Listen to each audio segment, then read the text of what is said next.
मिस्टियान, कहीं dead bodies तो नहीं दिख ली आपने? अरे कुछ तो बोलो मिस्टियान। जो मुझे दिख रहा है वो डेड बॉडी से भी ज्यादा शॉकिंग है। आप चाहिए। इसकी खुशबू कितनी अच्छी है। बहुत अच्छी चाय है। मैं ट्राई करता हूँ। डैड, आप लोग इसकी चाय क्यों पी रहे हैं? क्या? अरे अगर आज हम यहाँ नहीं आते तो हमें अपने दामाद के हाथ की चाय कहाँ पीने को मिलती? बिल्कुल। पापा, आप नाराज तो नहीं है ना? सही बात है। छोड़ो, वैसे भी काफी रात हो गई है। चलो अब घर चलते हैं। शादी की बातें अपने दामाद के साथ फिर कभी करेंगे। जी जी हाँ बिल्कुल, आप भी ख्याल रखें। हाँ बिल्कुल।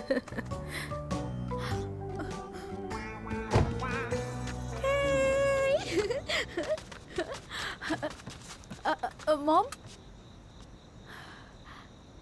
मैंने बताया था ना, हम दोनों ब्रेकअप करने जा रहे थे। चुप करो। हमें ये लड़का दामाद के तौर पर पसंद है।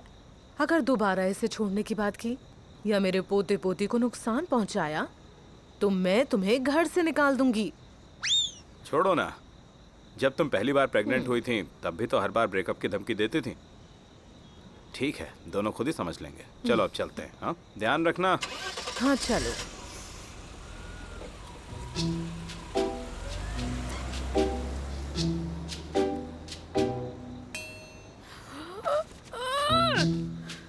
मैंने प्रेग्नेंट वाली बात क्यों बोली? ये बार बार ये आवाज क्यों गूंज रही है? Pregnant pregnant pregnant, so irritating. तुमने मेरी मम्मी पापा से क्या कहा? तुम्हारी सुनने की ताकत तो बहुत तेज है, फिर उन्हें अंदर आते हुए क्यों नहीं सुना?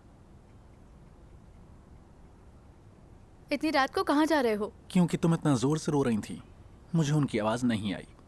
मैं सबके लिए माफी चाहता हूँ। और हाँ, मैं कैमरा के पैसे भिजवा दूंगा। और वो जो साइड रोल की बात है, तो फिल्म का क्रू मुझसे अपने आप बात कर लेगा और मैं आ जाऊंगा। तुम जा रहे हो? तुमने मेरी जिंदगी, मेरा घर बर्बाद करके रख दी और अब जा रहे हो? अपनी 500 साल की जिंदगी में मैंने कभी किसी की इतनी बातें नहीं सुनी है। अब मुझसे भी और नहीं होगा। मिस्टियान, आप अपना ख्याल रखें और हम लोग फिर से मिलेंगे। रुको। अगर तुम चले गए तो कहाँ जाओगे? और वैसे भी तुम्हें अपने दुश्मन को नहीं ढूंढना? क्या मेरे बिना ये सब कर पाओगे? आपकी चिंता के लिए शुक्रिया, लेकिन मैं किसी को जानता हूँ जो अपनी मर्जी दूसरों पर बिल्कुल नहीं थोपता। और जैसा आपने बोला था पूरी दुनिया मुझे ढूंढने वाली है, तो मेरी वजह से आप परेशान ही होंगी। हो सकता है ये 50 मिलियन व्यूज तक ना पहुंचे। हम कोई और तरीका ढूंढ लेंगे।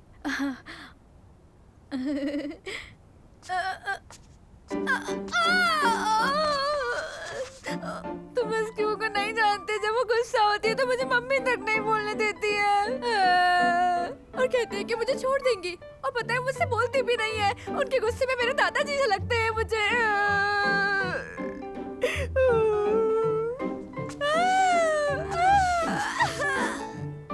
छोड़ो मुझे, इस सब से मेरा क्या मतलब? मैं मर जाऊंगा लेकिन तुम्हारे साथ नहीं रहूंगा। ये तुम्हारे शब्द तुम्हें वापस दे रहा हूँ। मेरी गलती थी, मैं मानती हूँ। प्लीज मेरे साथ रह जाओ, मैं तुमसे भीख मांगती हूँ। मुझे छोड़ के मत जाओ। तुम चाहती हो कि मैं रुक जाऊं?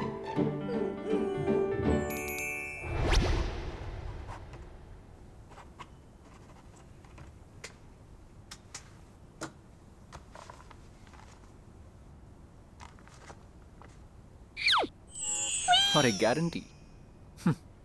क्या बेकार बात है। पहला, मैं वादा करती हूं कि शूलिंग चाओ को ना ही मारूंगी ना ही उसकी बेइज्जती करूंगी। दूसरा, मैं पूरे जोश से शूलिंग चाओ को उसके दुश्मनों को ढूंढने में मदद करूंगी और जिम्मेदारी नहीं भूलूंगी अपनी।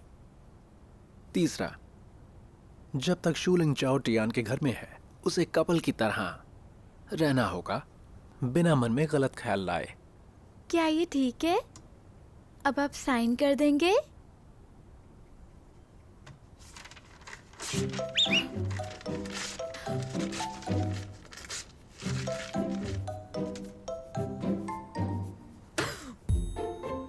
कितनी छोटी सोच है तुम्हारी। सैकड़ों साल से जिंदा हो, तुम्हारे बड़े दिल में कई एयरक्राफ्ट कैरियर भी समा सकते हैं।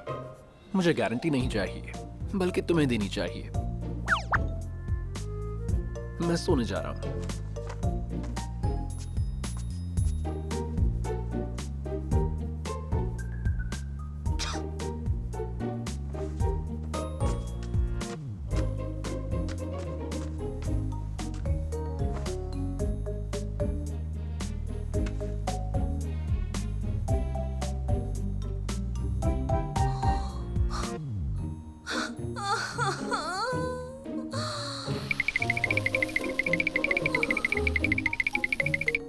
वीडियो व्यूज बढ़ाने के लिए कुछ सोचो।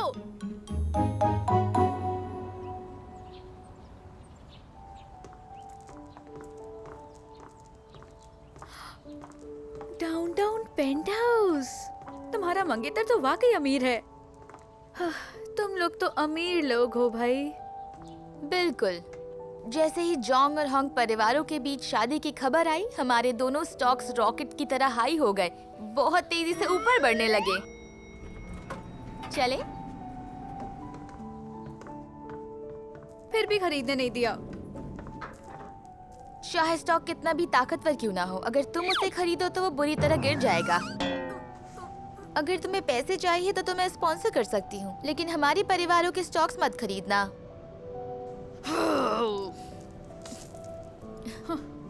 ठीक है। ठीक है, तुम सेलिब्रिटी हो, तुम अपनी इमेज का ध्यान रखो। इसमें बुरा क्या है? मैं छोड़ूंगी नहीं। रुको तुम जरा, रुको रुको, बता दरवाजा खोल रहा है, चलो। चले? मुझे सच में बहुत अफसोस है। मेरी सेहत की वजह से तुम्हारी शूटिंग में देरी हुई, फिर भी तुम मुझसे मिलने आई।